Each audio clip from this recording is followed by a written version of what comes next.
네, 문재인 대통령이 유엔 총회 연설에서 종전선언을 언급한 데 이어서 김여정 노동당 부부장이 남북 정상회담 가능성까지 이야기해서 관심을 모으고 있습니다. 국립외교원장을 지내신 한동대 국제어문학부 김준영 교수 연결하겠습니다. 안녕하세요. 네, 안녕하십니까. 네네. 네. 자, 그 리태성 외무성 부산이 한번 그때까지만 해도 약간 부정적인 거 아니냐 이랬는데 김여정 부부장은 사실 제 말이 이런 뜻입니다. 사실 제 말이 이런 뜻입니다. 하고 뭐 두 번에 걸쳐서 네, 반응을 내놨어요. 네. 이런 반응 자체가 굉장히 이례적인 것 같은데 이 배경 어떻게 봐야 될까요? 예, 일단 이례적이 맞죠. 그리고 예. 이태성 이후에 7시간, 그다음 첫 번째 주에 30시간 후에 또 발표를 했습니다. 그래서 저는 뭐 일각에서는 되게 당황한 거 아니냐, 준비가 안 된 거 아니냐 이렇게 볼 수 있지만 제가 네. 보기에는 이거는 충분히 문 대통령이 그 종전선언을 할 거로 누가 봐도 예상을 할 수 있는 부분이었거든요. 북한이 몰랐을 리가 없다고 생각합니다. 네. 그리고 북한이 기본적으로 종전선언은 싱가포르 회담에서 이면 합의로 트럼프 대통령이 약속하고 뒤에 가서 지키지 않았던 게 북한의 입장입니다. 그러니까 네, 그랬죠. 예. 보통 싱가포르에서 두 가지를 약속해줬는데 하나는 군사훈련이고 하나는 종전선언이었습니다. 그랬죠. 예. 그 당시만 해도 북한한테는 의미가 있었고, 근데 하노이가 깨지고 난 다음에 지난번에 한미 정상회담에서 판문점과 싱가포르 회담을 추인을 했지 않습니까? 네, 거기서부터 그러면 시작하자. 그 추인에 거기서 시작하지 않습니까? 그러면 지난번에 뭐라고 얘기했습니까?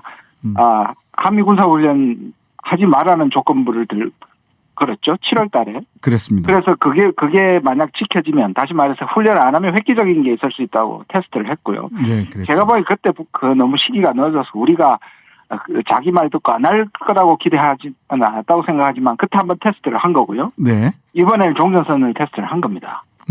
그런데 이 종전선언에 대해서 북한은 기본적으로 조건부 수락입니다. 네. 한국과 중국은 수락이고 긍정적이고요. 미국은 아직까지 의견을 밝히지 않지만 부정적입니다. 네. 그러니까 어떻게 보면 북한이 조건부 수락을 했지만 수락을 하는 쪽이 남북 중입니다. 네. 그러니까 미국은 안 하는 거니까. 이 카드를 다시 던졌는데 조건부라는 쪽이 너무 톤이 실질적으로 부정적으로 비치는 것에 대해서 이 부분을 다시 해야 되겠다고 생각한 것 같습니다. 예, 댓글을 달았어요. 그러니까 예, 맞습니다. 댓글을 단 겁니다.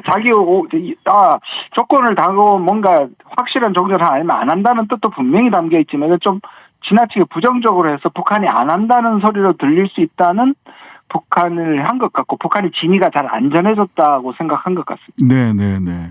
그 9월 25일 그러니까 두 번째 김여정 담화문에 재밌는 부분이 몇 가지가 있어서 한번 여쭤보겠습니다. 여기 제일 첫 문단 보면 평화적 안정을 이룩하려는 남조선 각계의 분위기는 막을 수 없을 정도로 강렬하다는 느낌을 받았다. 우리 역시 그 같은 바람은 다르지 않다. 남쪽에서 원하니까 우리가 해준다 이렇게 시작을 해요. 이게 실은 이게 뭐 전형적인 북한식 어법 같기도 하고. 맞습니다. 네. 예, 그 부분이 좀 재밌게 봤고요. 네네. 그 다음에 하나는 조선 반도 지역에서 군사력의 균형을 파괴하려 들지 말아야 한다. 네.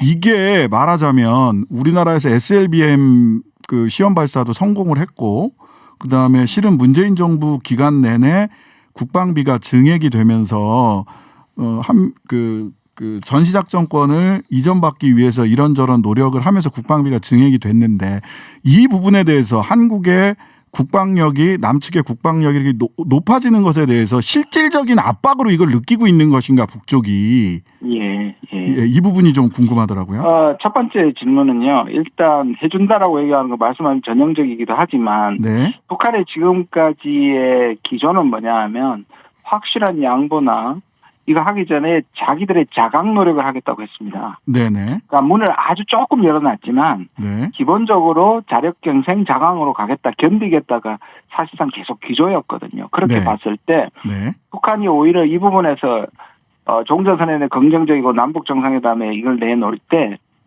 그러면 조금 명분이 필요하지 않습니까? 원래 원했던 명분은 미국이 뭔가 북한을 움직일 수 있는 아주 획기적인 선언을 하거나 이렇게 해야 되는데 그걸 안 해준 차원에서 북한이 나올 수 있다고 얘기를 하면 자기들이 원해서가 아니라 남한이 원하면 해주겠지만 조건부다. 네, 이런 네. 구도를 만들려고 한 것 같고요. 내부적인 부분도 있고요. 두 번째는 네. 기본적으로 북한이 나와서 한 것은 경제 문제도 있지만 자기들이 늘 얘기하듯이 체제 보장인 것이고 네. 북한이 핵을 개발한 것은 미국의 적대시 정책이고 사실 우리와 군비 경쟁을 제대로 할 수 없는 경제력이었지 않습니까? 그렇게 보면 네. 북한으로 왜 그러면 남북 군사의 그 합의했느냐 하면 북한으로서는 우리가 두려운 겁니다. 분명히 네. 그거는 깔려 있고요. 근데 이번에 보는 거는 뭐냐면 우리 대통령이 도발이라는 거 하는데 상당히 충격을 받았던 것 같습니다. 네. 그러니까 적어도 우리를 이해할 줄, 왜냐하면 북한이 지금까지 건드리지 않는 부분이 두 가지인데요. 네. 하나는 ICBM과 핵실험을 하지 않는다는 그게 마지막 레드라인이라는 걸 알고 있고요. 두 번째는 그거는 어기지 않고 있죠, 지금. 않고 있습니다. 네. 그거 깨면 다 깨진다는 걸 자기들도 알고 있고요. 두 번째는 최고 정상들과의 관계를 깨지 않고 있습니다. 예, 트럼프는 그것도 물론 안 깨고 있었어요. 예, 안 깨고 있습니다. 그래 작년에 계속 김여정 수준까지는 막 올라가다가 김정은 위원장이 이렇게 차분하게 만드는 패턴이 계속됐거든요. 네.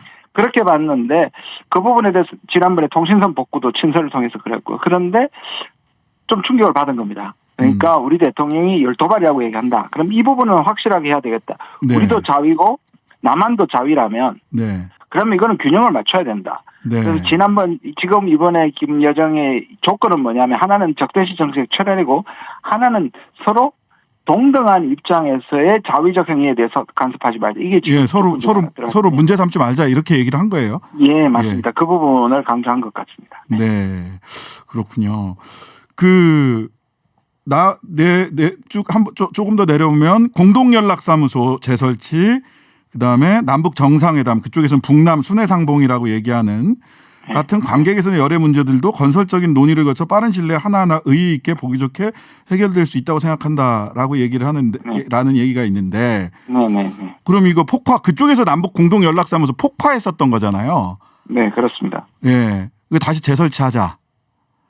이게 지금 북한으로 봐서는 남한을 일종의 테스트하는 것일 수 있고요. 네. 그다음에 이 자기들이 깬 거에 대해서 그다음에 우리가 사과를 하고 그걸 가져올 수는 없다 보니 전체 맥락 속에 숨겨서 결국은 그 조건을 들어주지 않고 그렇게 악화시킨 건 남한이니까 남한이 그 태도를 바꾸고 옛날로 돌아간다면 북한도 하겠다.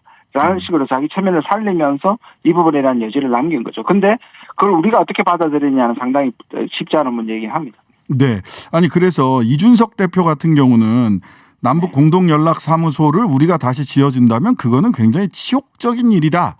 이렇게 얘기를 했고 뭐 그런 반응에 대해서 대통령께서는 종전선언에 대해서 너무 모른다. 야당 정치인들이. 이런 말씀을 하셨는데 종전선언에 대해서 너무 모른다. 뭘 그렇게 모른다고 대통령께서 말씀하신 건가요?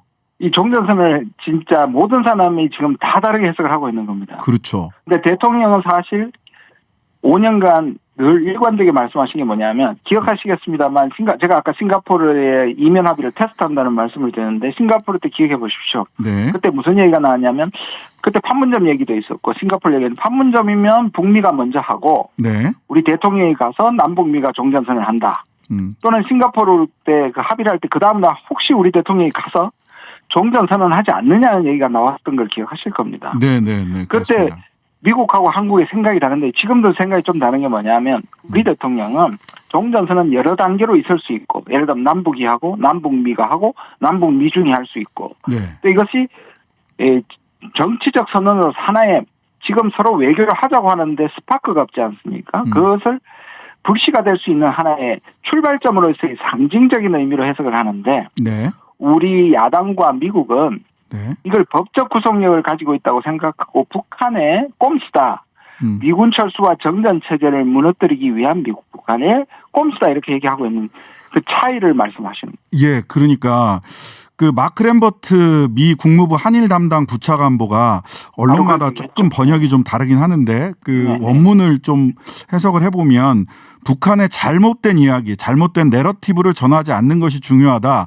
전략적으로는 동일하나 전술적으로는 조금 다른 것 같다. 미국과 남측이 이런 취지의 이야기를 했어요. 그리고 이 마크 램버트라는 사람 어떤 사람이고 이분이 이런 이야기를 한 메시지의 의미 우리가 어떻게 받아들여야 될지 좀 여쭤보겠습니다. 지금 북한에 대한 미국은 거의 합의적인 여론을 갖고 있습니다. 한 95% 정도가 뭐 제가 조사는 한번 안 해봤습니다. 거의 대부분이 북한에 대한 불신이 극대화되어 있죠.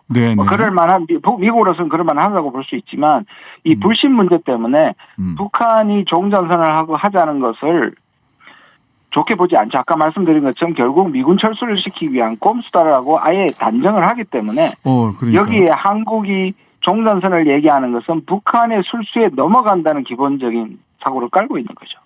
이게 그런 바이든 대통령도 그런 입장에 있는 건가요? 바이든 대통령은 대체로 그러하다. 바이든 대통령도 대체로 그렇죠. 하지만 저는 그래서 바이든 대통령이 트럼프와는 다른 게 바텀업이잖아요. 밑에서부터 그렇죠. 실무를 통해서 정상회담을 하겠다는 건데 오히려 이 부분은 이 물꼬를 트기 위해서 우리는 탑다운을 한 번 더 의지하자는 게 종전선언의 의미라면 저는 내부 실무자를 통해서 종전선언을 할 가능성은 적다고 보고요. 단 하나 가능성은 바이든도 그렇게 생각하더라도 이 물꼬를 뜨기 위해서 또는 한미 간의 신뢰가 있다면 바이든의 정무적 결단으로 가능하다고 봅니다.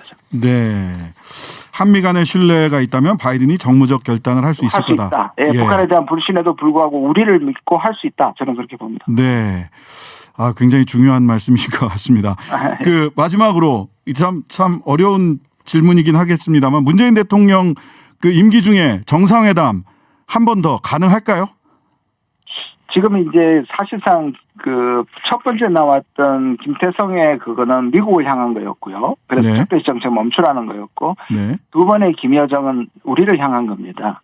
북한은 미국이 획기적인 말에서 명분을 줘서 나오던 것을 하나의 트랙으로 보고 두 번째 트랙은 한국으로 보는데 여전히 북한의 입장에서는 한국을 보지만 한국이 줄 수 있는 것보다는 한국이 미국을 설득시킬 수 있느냐를 지금 보는 겁니다. 그러니까 그런 점에서 거꾸로 얘기하면 아까 이 북한의 입장에서 보면 한국이 미국을 설득시켜서 종전선언에 대한 적어도 긍정적인 전명을 준다면 그러면 남북 정상회담을 하겠다는 뜻입니다. 조건부 승인입니다. 감사합니다. 지금까지 김준영 한동대 국제어문학부 교수였습니다. 감사합니다. 네, 감사합니다.